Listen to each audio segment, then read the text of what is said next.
Today, our journey takes us through the Pangong Lake, one of the natural wonders of Ladakh. From there, we embarked on our journey to Lingla. Along the way, we encountered wild animals we had never seen before and traveled through the mountains of various colors. We crossed a completely frozen lake and finally reached Lingla, the highest motorable road in the world.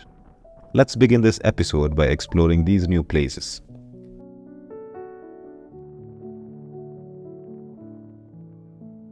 In the previous video, we went on a camel ride in the Hunder and then traveled to Pangong Lake, the most beautiful lake in Ladakh.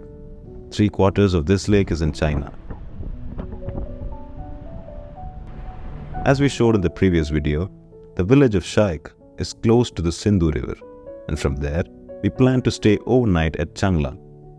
Since we were already late, we decided to visit the lake the next day.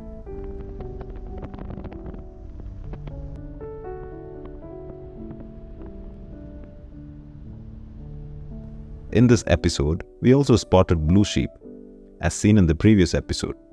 Although it is difficult to spot wild animals in Ladakh, we were fortunate to see a variety of animals and birds on our trip.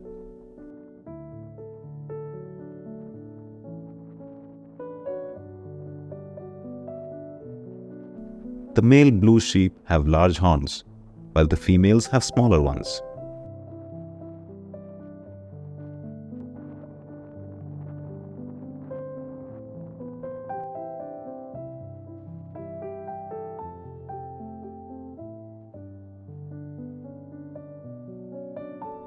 As the sun began to set, we noticed a group of sheep in the distant mountains with a shepherd who resembled an ant tending to them.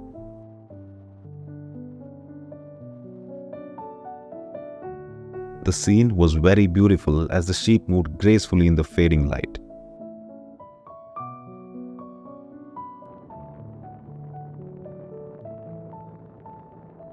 Continuing our journey, we arrived at a hotel in Changangla. The hotel, styled in a traditional Buddhist manner, appeared somewhat old. The coldness intensified with each passing day as we ventured further. After reaching our room, we had dinner and prepared for our trip to Pangong Lake the next morning. The lake is 65 kilometers from our room, and the road to Pangong Lake is well maintained due to its proximity to the border.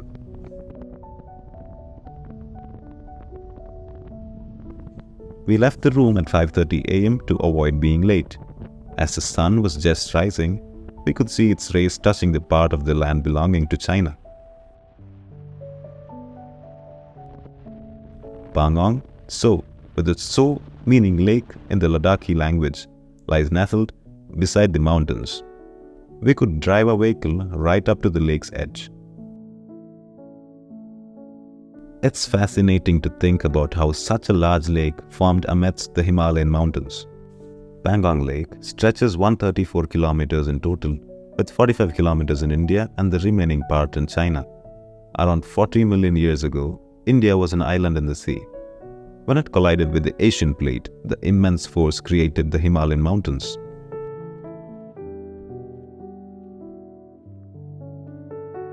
The seawater that was trapped between the Asian and Indian plates eventually formed this vast lake. In the Himalayas, we can find both large and small lakes. The final scene of the Hindi movie Three Idiots was shot here, making the lake famous among tourists. A scooter and a seat from the movie are placed here for the photo opportunities.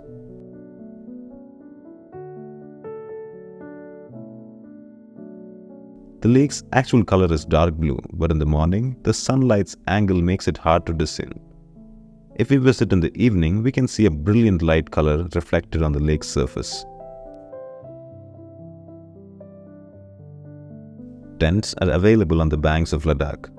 However, the temperature drops below zero at night, so it's advisable not to stay in tents. There are no permanent constructed rooms here, only tents.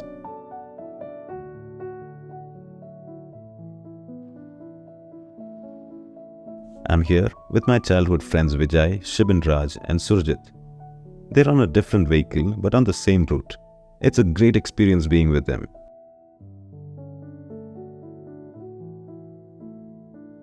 We spent some time at the Blue Lake and are now heading to our next destination, the Lingla Pass. Our journey is filled with enjoyment as we take in the beauty along the way. We need to travel back the same way we came. There's a vast grassland on the route where we can spot various animals. One such animal is the Tibetan wild kiang, found in Ladakh, Nepal and Tibet. It resembles a donkey but has a beautiful color.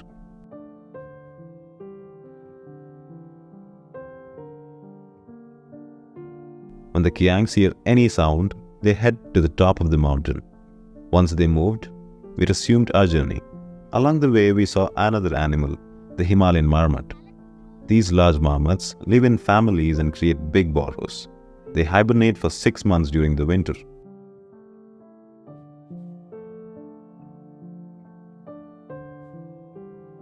They store fat by eating for 6 months and then sleep for the remaining 6 months. What a fascinating life, isn't it?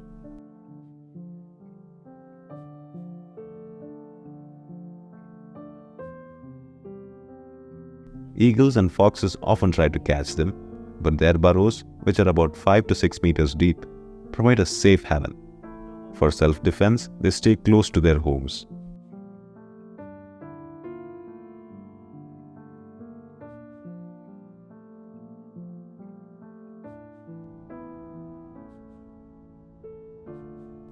We also saw some yaks and goats grazing. Although we planned to go to Lingla Pass today, we decided to stay in Hanley and head to Umling tomorrow. We're stopping frequently to take photos and videos. We spotted the ruddy shelduck, which is always seen in pairs. As mentioned in previous stories, they never travel together.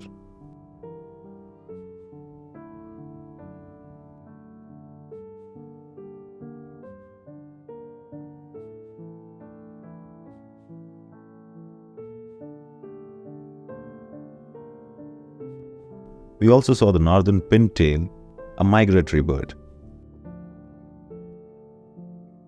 The male has a black head, while the female has a brown head. Although common in backwaters, they are rare in Ladakh.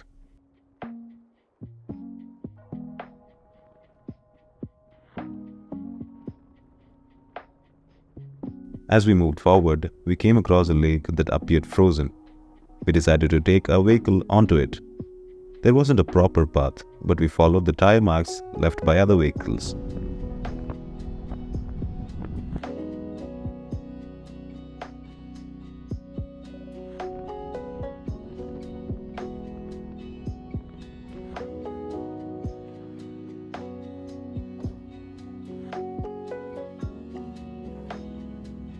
When we reached the lake, we measured the temperature, which was 0 degrees Celsius. The lake was fully frozen except for the part near the shore.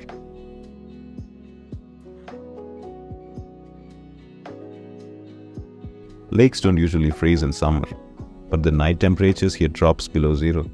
The ice is thick on top, but there's water underneath, so it's not very stable.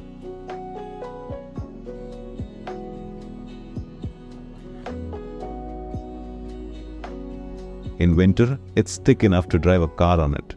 Do not attempt to reach here alone, as there are no one within 100 kilometers. It's a true no man's land.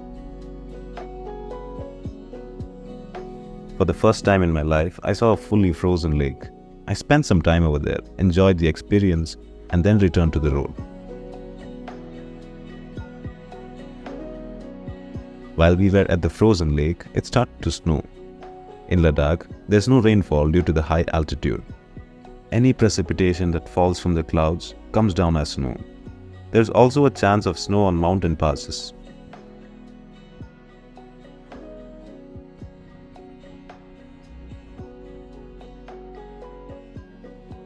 If you're visiting Ladakh in your own vehicle, some people might suggest carrying extra petrol. However, if your vehicle can travel 200 kilometers on a full tank, there's no need for extra petrol, except on the Leh-Manali route where there are no petrol stations for 300 kilometers. For traveling within Ladakh, a full tank is usually sufficient.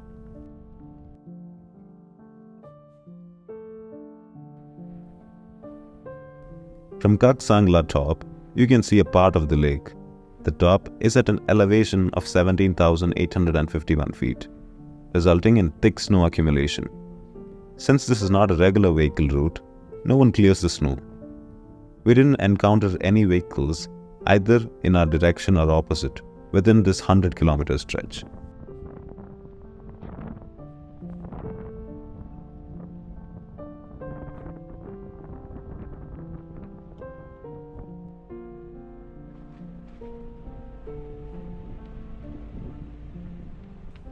After passing through the snow-covered area, we descended and saw a shepherd and goats walking in the snow. Sometimes it was difficult to tell if the shepherd was a girl or a boy.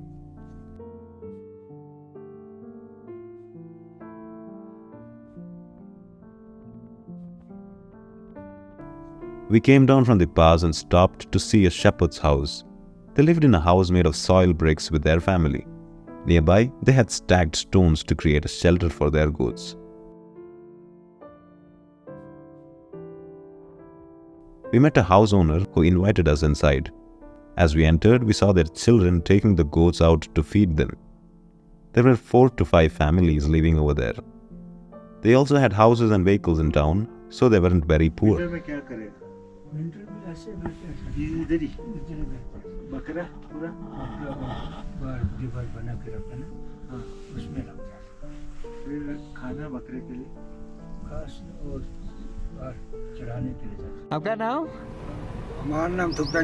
After talking with the house owner, we said our goodbyes.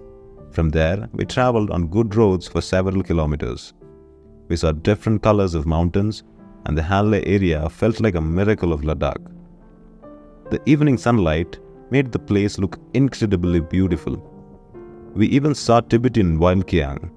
They were a little far off, but still looked stunning in that light.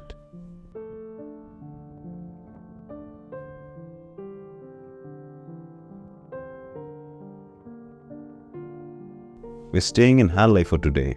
Tomorrow we plan to go to the Lingla. Hanle is suitable for space research because the sky is clear and the stars are visible at night. In the middle of the night, we can see the Milky Way without any camera assistance.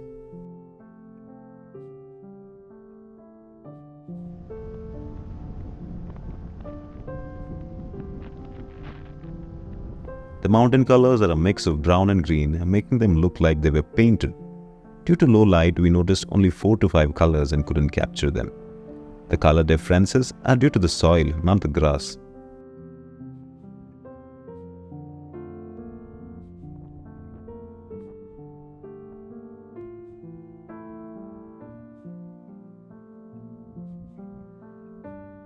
On our way, we saw an egret called the black-necked crane, also known as the Tibetan egret. This bird can be found in Hanle and Puga Valley in India. In the cold season, it migrates to Bhutan and nearby Chinese regions, laying eggs at Sokar Lake near Puga Valley.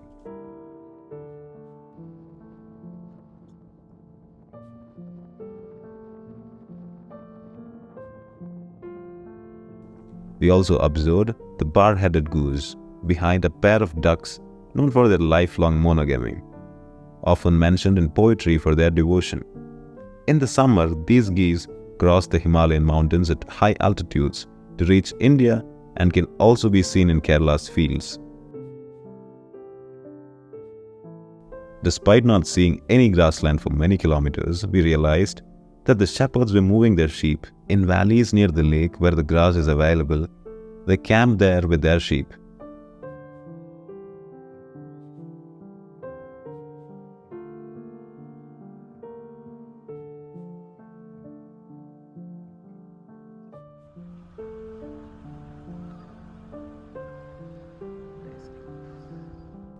We reached room at night and slept, then going to Lingla in the early morning. The sun is rising. Here 5:30 is the sunrise time. While moving a little further, the ice fell in the road and blocked us.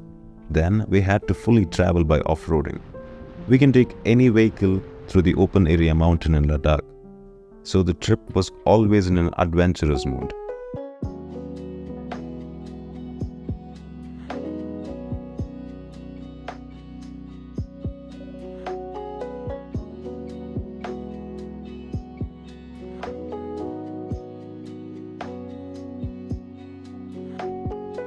After finishing the off-road trail, we returned to the road with 50 kilometers left to Lingla Pass.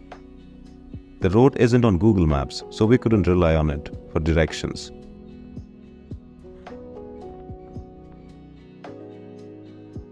Four to 5 years ago, the Changangla top held the title of the world's highest road.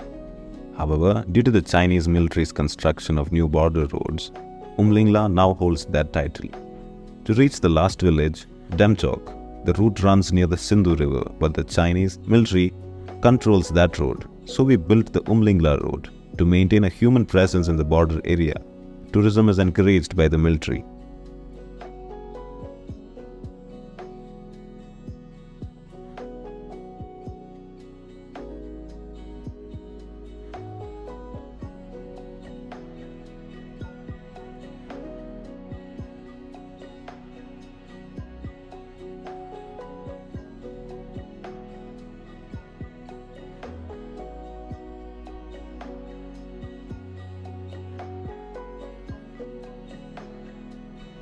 At the top of the pass, the highest point on this road, there were no other humans or tourists.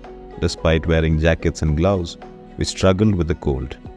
At 19,024 feet, the oxygen content is low, making it difficult for an average person to survive.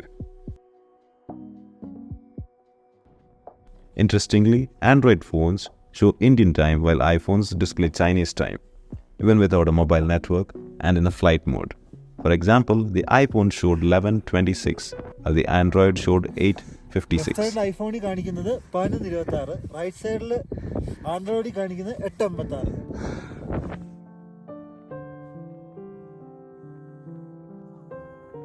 Every location here boasts being the world's highest.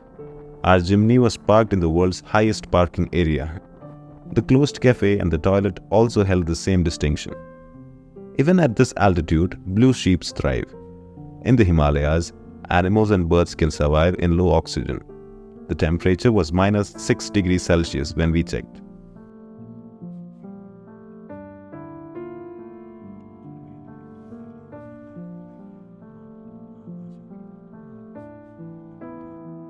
We also saw Tibetan snowcock, similar to the Himalayan snowcock, but found in Tibetan areas.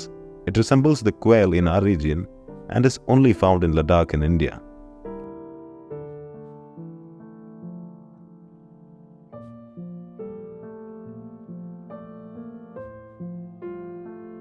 We experienced headaches and other problems after staying here for a while. Without proper rest, one can feel very dizzy. We were the only ones at Lingla Pass, and the cold was so intense that even wearing 2 jackets was not enough.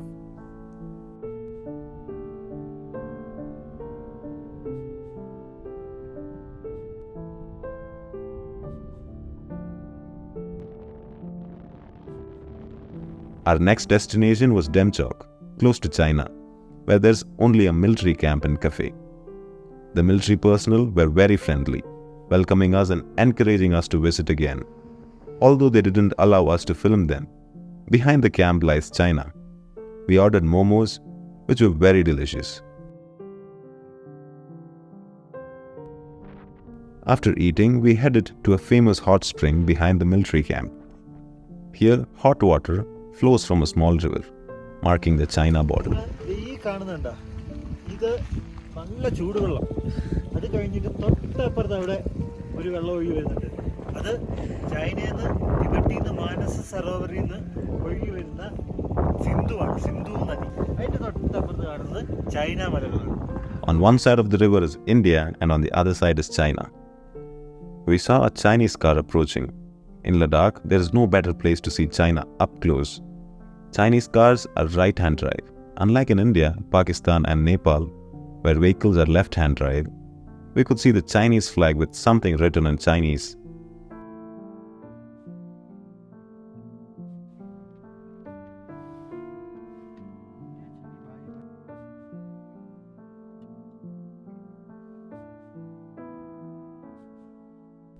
We then visited another hot spring in Puga Valley.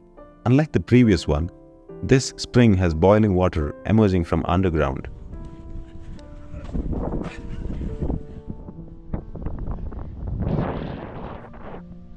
Puga Valley is beautiful in summer, with grass beginning to grow and small hill-shaped humps dotting the landscape. Many tourists visit this green valley to see these unique features. At the center of the Puga Valley lies the hot spring visible from far.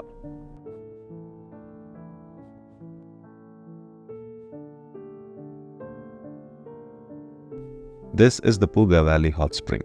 Boiling water flows from it, and the mineral deposits from the water have naturally formed a knob over the years. The presence of sulfate is high here. The boiling water vaporizes as it hits the cold air, and sometimes it flows more forcefully. We are now heading to Kerala House in Leh, where we'll stay tonight before flying from Leh to Kochi.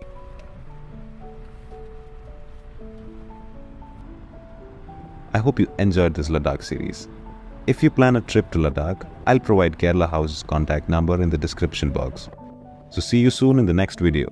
Bye bye until then.